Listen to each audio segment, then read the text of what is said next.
ரிஷபம். நீங்க இப்போ மனசுல நினைக்கக்கூடிய ஒரு விஷயம் ஏன்டா இன்னும் உயிரோட இருக்கும், இது ரொம்ப தப்பான ஒரு விஷயமா இருக்கே, தப்பான வார்த்தையா இருக்கேன்னு தோணும். ஆனா உண்மை என்னன்னா, ரிஷபராசினுடைய மனசுல இப்ப இருக்கக்கூடிய ஒரு விஷயம், எனக்கு இன்னும் எதுக்கு சாவு வராம இருக்கு சாமி, நான் அதுக்காக காத்துக்கிட்டு இருக்கேன், எனக்கு அது கிடைச்சா எனக்கு அதை விட சந்தோஷம் வாழ்க்கையில் என்ன இருக்கும், அது எனக்கு சீக்கிரமா வரணும் சாமி அப்படின்னு நீங்க கடவுளை பார்த்து வேண்டாத நாட்டு கிடையாது. என்னங்க நீங்க இப்போ ஆரம்பத்துல நெகட்டிவா அப்படின்ற மாதிரி யோசிப்பாங்க. ஆனா உங்களுடைய வாழ்க்கையில நடக்கிறது தான் தப்பா இருக்கு, ஆனா நடக்க போறது இனி நல்லதாக இருக்கும். அது உங்களுக்கு சொன்னா புரியாது, ஆனா முழுவதுமாக கேளுங்க, புரிய ஆரம்பிக்கும். ரிஷபராசினுடைய வாழ்க்கையில தோல்விகள் எல்லாத்தையுமே பார்த்திருக்காங்க.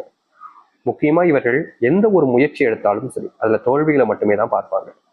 இந்த ரிஷபராசிக்காரருடைய வாழ்க்கையில நித்தம் ஏதாவது ஒரு சண்டை சச்சரவுகள் என்பது நடக்கும். இப்போ எக்ஸாம்பிளுக்கு சொல்றேன், இவங்க வேலைக்கு போறேன்னு போறாங்க, காலங்காத்தால எந்திரிச்சிட்டாங்க ஒரு 7 மணி வாக்குல. ஏன்னா இப்ப இருக்கக்கூடிய நபர்கள்லாம் வேலைக்கு போறதெல்லாம் 9 மணி 10 மணி தான் போவாங்க, அதெல்லாம் கொஞ்சம் தாமதம் எந்திரிப்பாங்க. சீக்கிரமா வேலைக்கு போறவங்க முன்னுக்கூட்டி சீக்கிரமா எந்திரிச்சிருவாங்க, சரிங்களா? வேலைக்கு போலான்னு எந்திரிச்ச நபர்கள் வேலைக்கு கிளம்பிட்டு வெளியே வந்து எல்லாத்தையுமே போட்டுட்டு ரெடியா இருப்பாங்க. திடீர்னு குடும்பத்துக்குள்ள வருவாங்க ஒருத்தர், வந்து அங்க ஒரு குழப்பத்தை ஏற்படுத்தி அங்க ஒரு சண்டையை போட்டு விட்டு பாக்கி விட்டு போயிடுவாங்க. இப்படி ரிஷபராசினுடைய வாழ்க்கையில ஏன் எதுக்குன்னே தெரியாம கூட பல இடங்கள்ல இவர்கள் சண்டை போட்டிருக்காங்க. அது இவர்கள் தடுக்கணும்னு நினைப்பாங்க, ஆனாலும் முடியாது. கோபத்தை கட்டுப்படுத்தணும்னு நினைப்பாங்க, ஆனாலும் முடியாது. எல்லாமே இவர்களுடைய வாழ்க்கையில எப்படி சொல்றேன்னா, நிதானத்தையும் மீறி நடக்கவே கூடாதுன்னு நினைக்கக்கூடிய ஒரு விஷயத்தையும் மீறி நடந்துரும். அதுக்கப்புறமா அதை நினைச்சு வருத்தப்படுவாங்க. தினமுங்க, ஒரு நாள் 2 நாள் இல்லைங்க, எப்போதுமே அதை நினைச்சு வருத்தப்பட்டுக்கிட்டே இருப்பாங்க இந்த ரிஷப ராசிக்காரர்கள். ரிஷப ராசினுடைய மனசுல இந்த நாள் வரைக்குமே சோகம் கலந்த ஒரு வாழ்க்கையாகத்தான் இருக்குங்க. இவருடைய வாழ்க்கையில நிம்மதி கிடைச்சிட்டா அதிர்ஷ்டம் தான் சொல்லணும். ஏன்னா எப்போதுமே இவருடைய வாழ்க்கையில சண்டை சச்சரவுகள் இருக்கு, நம்ம ஏற்கனவே சேர்ந்தோம். சண்டை சச்சரவுகளோடு சேர்த்து ஏற்படக்கூடிய இன்னொரு பிரச்சனை தெரியுமாங்க, இவர்கள் அன்பு வைக்கக்கூடிய நபர்கள் ரொம்ப எளிமையா இவர்களை ஏமாத்திடுவாங்க, துரோகத்தை வச்சிருவாங்க. முக்கியமா இப்போ வாழ்க்கையில ரிஷபராசிக்காரர்கள் எல்லாத்தையும் இழந்துட்டாங்க. சொத்து போயிடுச்சு, சொந்த பந்தங்கள் இருந்தாங்க அதுவும் இல்லாமலே போயிடுச்சு, சொத்து கிடைக்கும்ன்ற நம்பிக்கையில் இருக்கு, ஆனா விட்டு போற மாதிரி நிலைமையில இருக்கு. ரிஷபராசினுடைய வாழ்க்கையில முக்கியமா அன்பு கிடைக்கல, பணம் இருக்கக்கூடிய எல்லாத்தையுமே காலாம ஒண்ணுமே இல்லாம ஆக்கிட்டாங்க. இப்படி வாழ்க்கையில ஒண்ணு இல்லாம எல்லாத்தையுமே இழந்துட்டு நடுத்தெருல நிக்கிறாங்க. இன்னும் சொல்ல போனா இவங்களுடைய வாழ்க்கையில இன்னும் கொஞ்சம் விட்டா கூட பிச்சை எடுத்துருவாங்க போல, அப்படிப்பட்ட நிலைமைக்கு தள்ளப்பட்டாங்க இவர்களுடைய வாழ்க்கையில. இவர்கள் கடன் வாங்கவே கூடாதுன்னு நினைப்பாங்க, ஆனா இவர்கள் மற்றவங்களால, அதாவது இவங்களுடைய குடும்பத்தார்கள், இவங்களுக்கு தெரிஞ்சவங்க, மற்றவங்களால இவங்க செய்யக்கூடிய இந்த ஒரு விஷயம் தாங்க இவர்களுக்கு மிகப்பெரிய ஒரு பிரச்சனை வந்து நிற்கு. கடனே வாங்கக்கூடாது அப்படின்னு நினைக்கக்கூடிய நபர்களை கூட கடன் வாங்க வச்சிடறாங்க இவருடைய குடும்பத்தார்கள். தப்புதான் தெரிஞ்சும் செய்யறாங்க. அப்படிப்பட்ட பல விஷயங்களை இக்கட்டான சூழ்நிலைகளை இவர்களை தள்ளிடுறாங்க. இவங்க செய்யணும்னு ஆசைப்படுறாங்க, மற்றவங்க எல்லாம் சேர்ந்து தள்ளுறதுனால என்ன செய்யுதுன்னு தெரியாம குழம்பி போய் மறுபடியும் மறுபடியும் மறுபடியும்னு வாழ்க்கையில துன்பத்தை மட்டுமே பார்த்துக்கிட்டு இருக்காங்க. இதற்கு தீர்வு கிடைக்காத நினைச்சீங்களே, இது எல்லாமே மாறக்கூடிய காலங்கள் தான் இப்போ வந்திருக்கு. நிறைய நபர்கள் சொல்றாங்க, ஐயா நீங்க நிறைய வீடியோ சொல்றீங்க, நிறைய விதமா சொல்றீங்க, ஆனா நீங்க சொல்லக்கூடிய விஷயங்கள் நடக்க மாட்டேங்கி அப்படின்னு கேட்கிறாங்க. அதுவும் ஒரு சில முக்கியமான நபர்கள் கேட்கிறாங்க. ஆனா உண்மை என்னன்னா, ரிஷபராசனுடைய வாழ்க்கையில அந்த வயசு வித்தியாசங்களும் உங்களுடைய வாழ்க்கையில நீங்க செஞ்சிருக்கக்கூடிய விஷயங்களும் அதற்கு ஏற்றாற்போல் சில காலங்களை முன்னிட்டு மாற்றி அமைக்கும். அதாவது நீங்க இன்னைக்கு ஒரு விஷயத்த பண்றீங்க, எப்படி சொல்றதுன்னா, இன்னைக்கு நீங்க பிறந்திருக்கீங்க, பிறந்தோடனே ஸ்கூலுக்கு போயிட முடியுமா? முடியாது. அதற்கான வயதுன்றது இருக்குதுல்ல, அது போலதான். ரொம்ப எளிமையா சொல்றது உங்களுக்கு புரியுதுங்களா? இப்போ பிறந்தோடனே ஸ்கூலுக்கு போக முடியாது, பிறந்தோடனே பேசிட முடியாது. அதற்குன்னு ஒரு வயது, சில காலகட்டங்கள் இருக்கும். அந்தந்த வயசு வரும்போது அது நடக்க ஆரம்பிக்கும். அது போலதான் நீங்க எல்லோருமே எல்லாருக்குமான வயசை மாத்தி மாத்தி சொல்ல முடியும். அது வந்து ரொம்ப குழப்பமாகிடும் உங்களை. பொதுவாக சொல்லும் போது உங்களுடைய வயசு கொஞ்சம் மாறுபடும் பொழுது நீங்க எதிர்பார்க்கக்கூடிய விஷயங்கள் நடக்க ஆரம்பிக்கும். இதுதான் யதார்த்தமான உண்மை. குழப்பம் இப்ப கூட உங்களுக்கு வந்திருக்கும், ஆனா உண்மை இதுதான்றதை நீங்க கொஞ்சம் மறுபடியும் ரிவர்ஸ் பண்ணி கேட்டீங்கன்னா உங்களுக்கு போகும். சரி, இது நாள் வரைக்கும் இருந்ததை விட்டுருங்க. இனி வரக்கூடிய காலங்கள் எப்படி இருக்குன்றத பார்க்கலாம். அதற்கு முன்பு மறக்காம நம்ம சேனலை சப்ஸ்கிரைப் பண்ணிக்கோங்க, பக்கத்தில் இருக்கக்கூடிய பெல் ஐக்கானை கிளிக் பண்ணிக்கோங்க. அப்பதான் நம்ம போடக்கூடிய அனைத்து தகவல்களும் உங்களோட விஷயம் அது கூட இருக்கும். முடிஞ்ச அளவுக்கு வீடியோவை ஸ்கிப் பண்ணாம பாருங்க.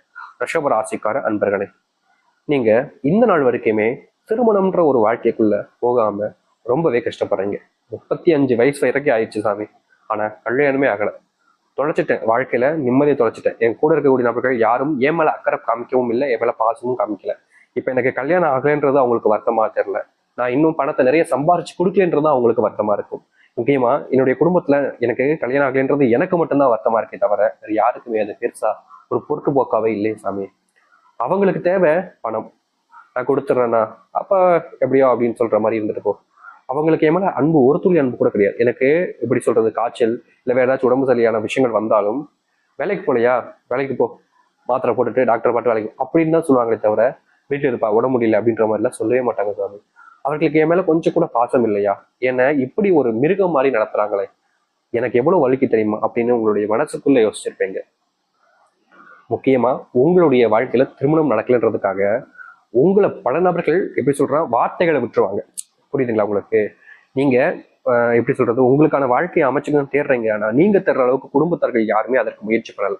இதனாலேயே உங்களுடைய வாழ்க்கையில நீங்க நினைச்ச வாழ்க்கையை அமைச்சுக்க முடியாம இருந்துச்சு. ஆனா அப்படிப்பட்ட விஷயங்கள் இனி வரக்கூடிய காலங்கள்ல மாறும். உங்களுடைய குடும்பத்தார்களுக்கான ஒரு பாடத்தை நீங்க கற்பிருப்பீங்க. அது மட்டும் இல்லாமல் அவர்கள் இனி வரக்கூடிய காலங்களில் உங்களை தெளிவா புரிஞ்சுப்பாங்க. ஓ இது பண்ணணும் அப்படின்னு.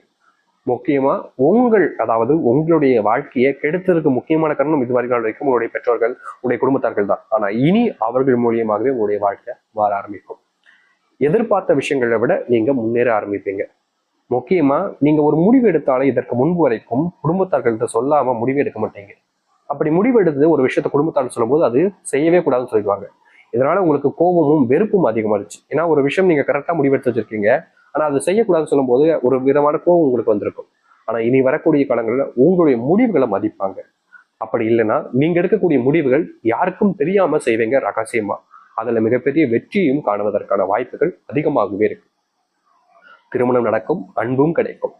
உங்களுடைய வாழ்க்கையில முக்கியமா சொல்ல போனா ரிஷபராசிக்காரர்கள் 20 வயசுலயே காதலிச்சிருப்பாங்க. ஆனா 33 வயசு வரைக்கும் 35 வயசுக்கு கல்யாணமே இருக்காது.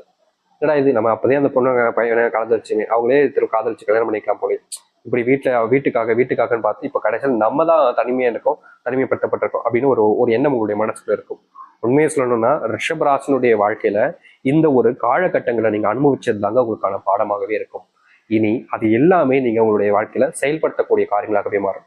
காதலிச்சிங்க, ஏமாற்றப்பட்டீங்க, ஏமாற்றப்பட்டதுக்கு அப்புறமா என்ன செய்யக்கூடாதுன்னு எல்லா விஷயத்தையும் பண்ணிட்டீங்க. தப்பான பழக்க வழக்கங்கள் உங்களுக்குள்ள நிறைய இருந்துச்சு, அடிமையாக்கப்பட்டீங்க, அதை மறக்க முடியாம தினமும் வேதனைப்பட்டீங்க, ஒரு வாழ்க்கையவே இழந்துட்டேங்கன்ற அளவுக்கு நீங்க நிறைய விஷயங்கள் தப்பா பண்ண ஆரம்பிச்சிட்டீங்க. ஆனா அப்படிப்பட்ட பல விஷயங்களை மாத்தி அமைக்கக்கூடிய காலங்களாக தான் இனி இருக்கும். சரிங்களா? காதல்ல தோத்தாலும் இனி உங்களுடைய வாழ்க்கையினுடைய பயணங்கள்ல வெற்றி அடைவீங்க. காதல்ல நீங்க இழந்துட்டாலும் இனி வரக்கூடிய ஒரு காதல் அன்பு உங்களுக்கானதாக இருக்கும். நீங்க முக்கியமா செய்யக்கூடிய ஒரு தவறு என்னன்னா, யாரை விரும்பினாலும் சரி, ஒருத்தங்களை விரும்பணும்னா அவங்கள விரும்ப மட்டும்தான் செய்யணும். எப்படி சொல்றேன்னா, ஒரு எக்ஸாம்பிளுக்கு சொல்றேன்.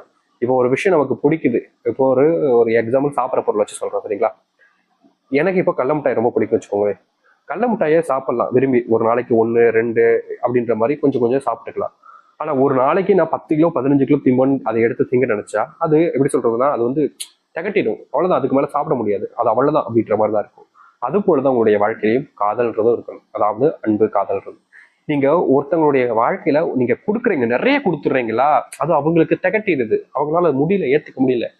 அதை எப்படி சொல்றேன்னா, ஒரு விஷயத்த நம்ம ஒருத்தங்க மேல அன்பு காமிச்சோம் அப்படின்னா அவங்க மேல நிறைய அக்கறை எடுத்துரும். இப்படி போகாதமா, இப்படி பண்ணாதப்பா, இப்படி பண்ணுங்கப்பா, இப்படி பண்ணாதப்பா அப்படின்ற மாதிரி அவங்கள நிறைய விஷயங்களை சொல்ல ஆரம்பிச்சிடும் நம்ம அவங்க கிட்ட. நீங்களும் அதான் பண்றீங்க. ரிஷபராசிக்காரர்களும் அதே விஷயத்தான் அவங்க கிட்ட, இதை பண்ணு, இப்படி பண்ணு, அப்படி இரு, இப்படி இருந்து நிறைய விஷயங்களை சொல்றீங்களா. அது அன்புக்கான ஒரு விஷயம்ன்றது உங்களுக்கு தெரியும். அவங்களுக்கு முதல்ல அது அன்பாக தான் தெரிஞ்சுச்சு. ஆனா நாட்கள் போக போக நீங்க அவங்கள ரொம்ப கண்ட்ரோல் பண்றீங்க, சிட் பண்றீங்க. ஒரு டாக்ஸிக்கான ரிலேஷன்ஷிப்பா இருக்கு அப்படின்ற மாதிரி யோசிச்சு மனசுக்குள்ள அப்படியே அவங்களுக்குள்ள கோபம் இருக்குன்னு எல்லாம் ஒரு நாள் அது மொத்தமா வெடிக்கும் போது மொத்தமா எல்லாம் போயிடுது.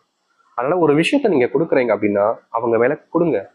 ஆனா அது திகட்டுற அளவுக்கு இல்லாம அவங்கள சந்தோஷப்படுத்த அளவுக்கு பாருங்க.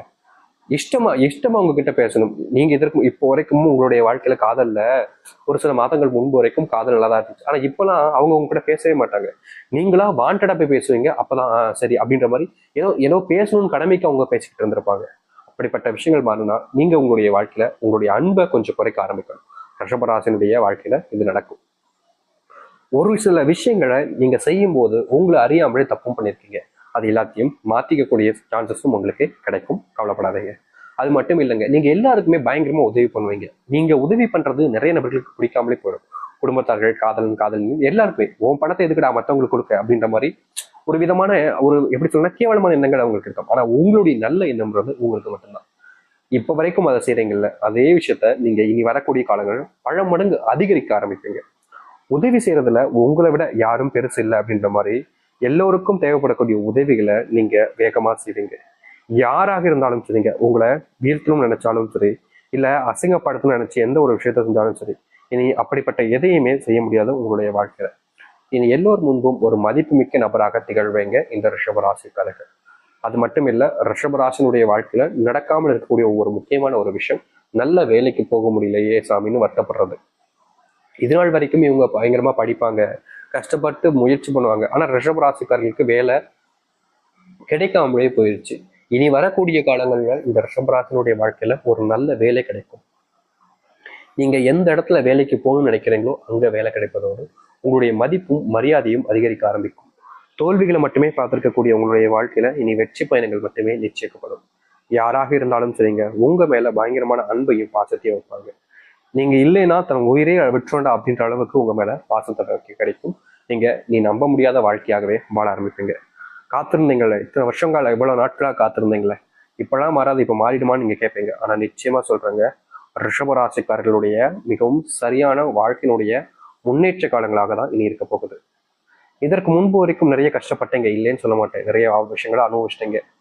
வாழ்க்கையில தீர சுட்ட வடு மாதிரி உங்களுடைய வாழ்க்கை மாறி இருந்துச்சு. ஆனா இனி எல்லாத்துக்குமான தீர்வுகள் கிடைக்கக்கூடிய காலங்கள் வந்திருக்கும். தைரியமா இருங்க, கவலைப்படாதீங்க. அன்புக்காக நீங்க ஏங்கி இருக்கீங்க. உங்களுடைய சின்ன வயசுலயே நீங்க நிறைய விஷயங்கள் நடந்திருக்கீங்க, நிறைய விஷயங்கள் மாறணும்னு ஆசைவும் பட்டிருக்கீங்க.